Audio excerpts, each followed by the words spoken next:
first up, I guess, kind of run me through how you would assess the year for South Australian under-18 football. Obviously, throughout the national championships, you went 1-3, got a good win first up, but I guess the state was able to showcase some of the high-end talent that it has.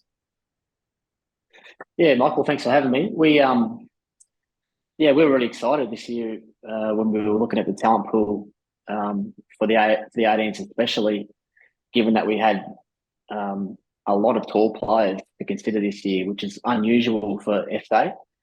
We normally have a fair bit of trouble trying to find enough talls with talent to play. But this year we had an abundance of tall players, and it was a battle to get them all again. But it's still a great thing for our state to be able to showcase some really good tall players, as well as the other players around those fellas. We had some really solid midfielders, some good defenders as well. So an unusual year in terms of what the team looked like in terms of talls versus smalls, but it was still an enjoyable one the same. Yeah, I mean, you've kind of led into the next question there, which is going to be about the identity of the team. Obviously, you have a pretty high turnover between the state sides each year. So did you sort of identify that, yeah, we've got a lot of really good key position prospects pretty early? And if so, how did that sort of change your setup and how you went about putting together the squad? Well, it doesn't really change how you put together and how you play. You play the best players, whether they're tall, medium, or small. It just meant that this year the only difference was we had three tall forwards playing all the time, and two and a half key defenders or tall defenders. And in my time here coaching the SA under 18s, we've never had that before. We've always had, one and a half to two tall forwards and maybe one and a half to two key defenders. So we just had an extra tall at each end of the ground. That was the only difference that we noticed. But unfortunately, we weren't able to transfer that into marks inside our forward 50, which was a shame and probably cost us. Well, it certainly cost us in that last quarter against Big Country when we had all those opportunities to score, but were unable to kick in that last quarter. Yeah, absolutely. That was a ripper of a game, and unfortunate not to get up there in front of home fans. But in terms of the South Australian brand, and I guess what style of football, as head coach, you like your boys to play. What is it? And if the game's on your term, sorry, how does it look? Oh, look, we encourage the players to play their strengths, and every year's a little bit different. This year we had some really, really good, strong inside mids. So we encourage those guys to get to work inside and play to their strengths, whether they're in past years when you have more running players and you try and get the ball outside as quick as you could. But we don't change too much about how we coach from year to year. We just encourage the players to play to their strengths, whether that, for some of those guys it's more uncontested, for some of those guys it's more contested. We try and make it as simple as possible in our games because there's a lot going on in their lives and there's a lot of other programs that they're involved in at the same time. And can you talk to some of, I guess, the unique aspects of the South Australian pathway? So obviously you've got the Sanford under 18s and then the two senior grades alongside that and college football as well, and then the state system. So what are some of the challenges, I guess, you have to combat with all the athletes throughout the year? Yeah, really good. It's a really good point that you raised, Michael. It can be a bit of a juggling act at times, and certainly in terms two, when we have players in the state program who are at college, particularly the ones who are in boarding school as well.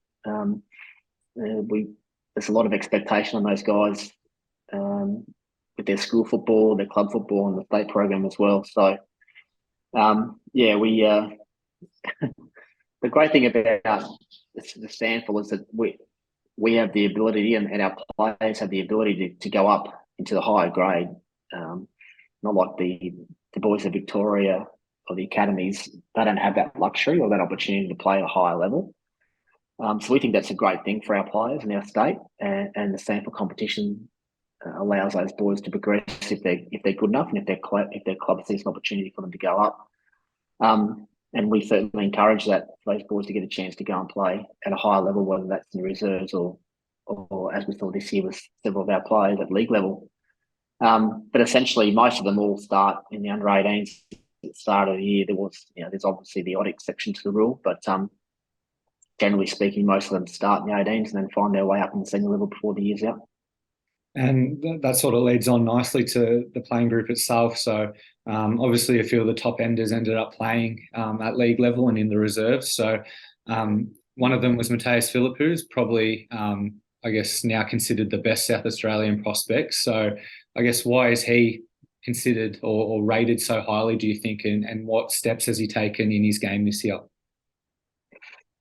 Oh, he's rated highly because he has some classic AFL attributes that a lot of clubs are looking for now. The taller inside mid who still has really good polish skills at ground level and can go forward and mark the ball and kick some goals. Mateus was a forward as a 16, and in the sort of the first part of his under 17 year, he played as a forward, but was able to transition into the midfield this year and play probably more minutes as a mid than as a forward, but combine both of those really, really well. Mateus has a combination of repeat speed ability and really solid endurance. He's an unbelievably hard trainer. His attention to detail in everything he does around football and life is above the average of most 18-year-olds, I'd say, that I've worked for. So he's already a professional in his own right in the way he conducts himself on and off the field. So I'm absolutely certain that the AFL environment is perfect for Mateus. So he was able to go up and play some senior footy. He played on the wing at the Eagles in the reserve grade, which is a little bit unusual for him. But he was such a clever player. He was still able to find a way to have an impact. I think he'll be drafted as a medium tall midfielder who can also play forward. Absolutely. One of his Eagles teammates, Adam Deloyer, also got a crack at the reserves grade and was your MVP in the state system. So, I mean, you must have been thrilled to have him at your disposal. He's such a reliable ball winner and has been multiple years. So, tell me a bit about him. Yeah, he's easily been the most consistent performer in this age group across 3 years over here in the sample. As a 16, 17 and 18-year-old, he's clearly been the most consistent high performer. He was our captain and he was voted in by his mates and his peers unanimously to be the captain of our state team, and he did an awesome job in that regard. Probably different players, a little bit different players to Mateus. Adam's a pure inside ball winning player, unbelievably strong over the ball and in the contest. He tackles as much as he wins first possession. So he's the kind of player that that helps Mateus look good.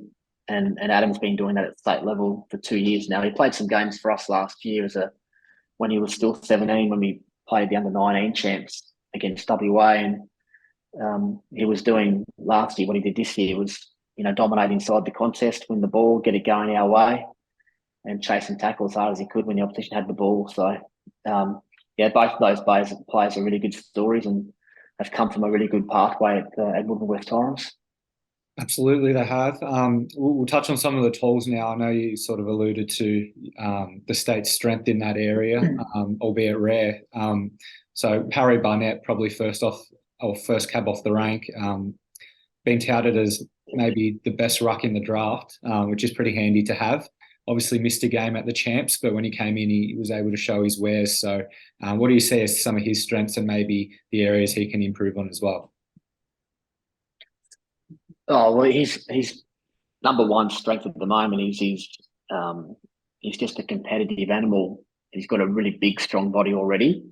Some 18-year-old ruckmen are still growing into their body and can be easily pushed around and off the ball. But Harry's different to that. He's got a really strong core, strong hips, strong bum, strong legs, and that coupled with just an unrelenting competitive spirit is going to hold him in really good stead. He missed game one, as you said, through no fault of his own. He got COVID the week leading in with 3 of his teammates. So it was disappointing that he didn't play that first game, but as we all often say, someone's misfortune is someone else's good fortune, and Phoenix Foster took the lead ruck role that game, and he exploded onto the scene and played really well after that. So it was great for Foster to Phoenix to get that opportunity. And Barney came back in when he was over COVID and was our lead ruck for the other 3 games and did remarkably well.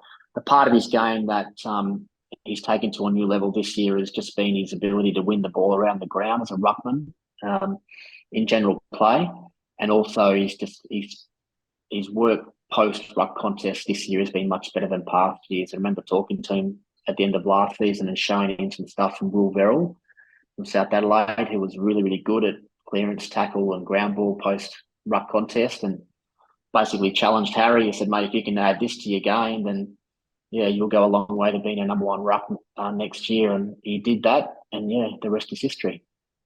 That's it. You mentioned obviously Phoenix Foster, Will Verrill there, able to give Barnett a bit of a chop out in the ruck. And another guy who did was Isaac Keeler, one of your tall forwards. So a pretty exciting prospect. And while he's not going to land at Adelaide through the NGA system, he's probably a better talent than a top 40 bid would suggest. Yeah, what does he offer? Because obviously he's got a lot of upside. Yeah, Isaac is, in my opinion, the most naturally talented footballer in this draft pool from SA in this under 18 year. And he's been exceptionally talented for a long time and hasn't come to him in 1 year. He's always been a really naturally gifted footballer. And like is the case with a lot of those naturally gifted footballers, it takes them a while to realise that they actually have to start to match their talent with work rate eventually. The longer they play in the pathway, and Isaac, he experienced that in the first half of this season playing North Adelaide under 18s when, and I think he would even agree that he probably wasn't applying himself to the level that he needed to. Once he worked it out and started working harder, both training and in games, he took his game to a whole new level, and we saw that certainly in our training program at state level, and then in those games when he played in a forward line that was under the pump a fair bit. I think he took his game to a whole new level. So I think Isaac might be one of those players that elevates his game depending on what level he plays at. So he'll play at a certain level at Stanford level. He played at a certain level when he was playing under 16 state footy, and he's been able to take his game up to the level required. It would have been great to see Isaac play some reserves or league football this year. I mean, league football would have been a stretch because North Adelaide league team were very, very, very good. But it would have been great to see Isaac play a handful of games at reserve level. We didn't see that, but what we saw at under 18 level and the chance level suggests he's going to be a very, very good footballer. He definitely looks it. Moving on to a couple more falls, maybe a couple of curious cases as well in Tom Scully and Harry Lemmy, both West Adelaide boys who have climbed the grades this year as well. Tom Scully sort of shot out of the blocks at the start of the year, and Harry Lemmy was well known coming into it. So I guess how do you assess their seasons? The fact that they sort of came in and out of the state squad. And where that sort of puts them now ahead of the draft. Now, I think both of those boys would agree that they didn't have their best years in terms of consistency. As you said, Tom started really well. Playing as a deep, tall forward at Westies in the under 18s. But unfortunately for Tom, when we asked him to take his game to a higher level in some trial games with the under 18 state team against New South Wales in under 20s, and also in an internal trial that we had way back in May, he just wasn't able to transfer the form that he showed for Westies under 18s to state level, which can happen. He's not the first player for that to occur. But what I really did like about Tom during our program was he never stopped working. He never stopped looking for ways to improve. He always remained upbeat around the program and working on his deficiencies, and he did that at West Adelaide. And so that was a good sign from us to see a player who knew wasn't going as well as he should, to dig deep and start to do some more work on his own. Harry Lemmy is probably a little bit of a different story because this time last year, Harry had already played a number of league games for West Adelaide as a 17-year-old. And he also played in some games, some state games for SA last year as a 17-year-old as well. Harry missed the start he was interrupted over pre-season and the start of the season with some COVID issues, going into isolation once because family members had COVID, and then coming out of that and then missing the trip to Melbourne with the National Academy because he had COVID, tested positive to COVID the morning before we left. So he didn't have much luck, the big fella, in the first part of our year, and was playing league football at Westies and not getting a lot of the football, and probably was lacking a little bit in his confidence and in his ability to play at that high level. And unfortunately for Harry, when he came into the state program, he wasn't able to refine the form or the confidence that he showed last year as a 17-year-old. But I think he's done enough over certainly as a 16 and 17-year-old, his form was at high level, high-end talent for a tall who's really mobile and can run. So I think he'll find his way in an AFL list, but it was just a disappointing under 18 year for him. Yeah, we'll touch on a few more of those national combine invitees. Obviously had 13 this year. One that I'd be remiss to look over is Max Michelani, obviously tied to the Adelaide Crows as a father-son, and he's had a pretty good year, obviously across all three SANFL grades and then in your state squad as well. Yeah, ultra consistent performer, Max. And he played some state footy last year as well as a 17-year-old. As a small medium defender, this year he played state footy as a medium tall defender. He's a really intelligent footballer who sees the game early, both offense and defense. The thing I loved about Max this year in our program was he took some responsibility to play on some really, really talented forwards for the opposition, and that was something that he wanted to do and he thought he needed to do for the team to perform well. So very selfless, very team-orientated player, with composure beyond his age. Like he has really, really sound composure under pressure. And he's one of those players that will train at the level required, but when the competition comes in the training, he cranks it up a level or two. So, yeah, the Crows are going to get a wonderful player there and also a ripping young man. Yeah, it certainly seems that way. Another player of interest is Jaden Magor. Obviously had a bit of an untimely injury this year and you hardly got, I guess, the best use of him during the championships. But as soon as he hit back at SANFL under-18s level, he was kicking bags of goals and showing a bit of his talent. So can you give an insight into what that is? Oh, well, again, like Isaac Keeler, he's one of the most naturally gifted players in this age group as well, Jaden. He's been that way since I remember him. He's an under 13-year-old at South Adelaide back in the day. Unfortunately for Mags, he rolled his ankle in a pretty bad way in our first game against the Allies. And I think it was the third quarter from memory, and he sort of came off and got it treated and restrapped or whatever and went back out there. But it was pretty clear towards the three-quarter time that he wasn't quite right. So he was taken out of the game in the last quarter. But when you watch Jaden play either at college, at Sacred Heart College or at South Adelaide over the last 2 years, what you see is a player who might not actually get the footy 25 times, but he's probably more of a 15 possession player. But 10 of those 15 are going to be wow moments. He's an impact player. Doesn't need a lot of football to hurt the opposition. He's a forward who wants to play more as a midfielder. If you ask Jaden, he'd probably call himself a midfielder who can play forward. But I think, in all honesty, he's more dangerous close to goal. If he wants to play more midfield time, he's going to have to get a fair bit fitter and work on his repeat speed. But around goals and the forward third of the oval, extremely dangerous matchup for anyone. Absolutely, he is. We'll touch now on maybe a few surprise packets, a few guys maybe sliding under the radar in your assessment, and maybe players who have sort of come on and made great strides in 2022 that have sort of impressed you in the state squad. So who are some of those names, even if they're outside of the state combine invite list? Who are the guys that have really impressed you? I think talking amongst the other coaches in the state program at the end of our program this year, I think we're all in agreement that Archie Lovelock was a player who we thought had um, been able to take his game to a higher level than what we once anticipated he might be able to. Yeah, he's a small medium midfielder. He also went to Sacred Heart with Jaden Magor. He's just a really, really clean player who doesn't fumble the footy under pressure.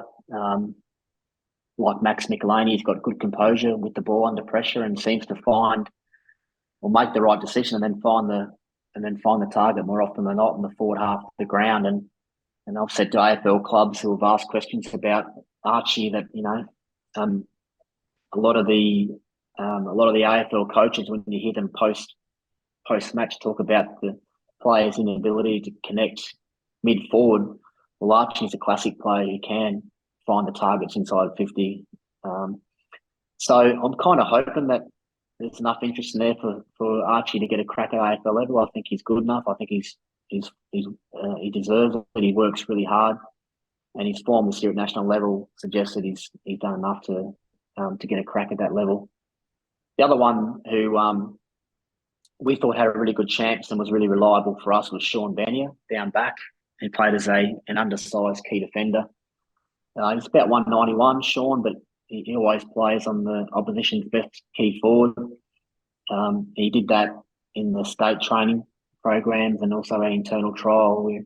He matched up alongside Tom Scully and Harry Lemmy at times, and Isaac Keeler, his good mate at North Adelaide, and he was never beaten. He's an ultra competitive player, really good closing speed, uses his strong body and strong frame to move the forward out of position on the lead, which is a really good, great craft for a key defender to have.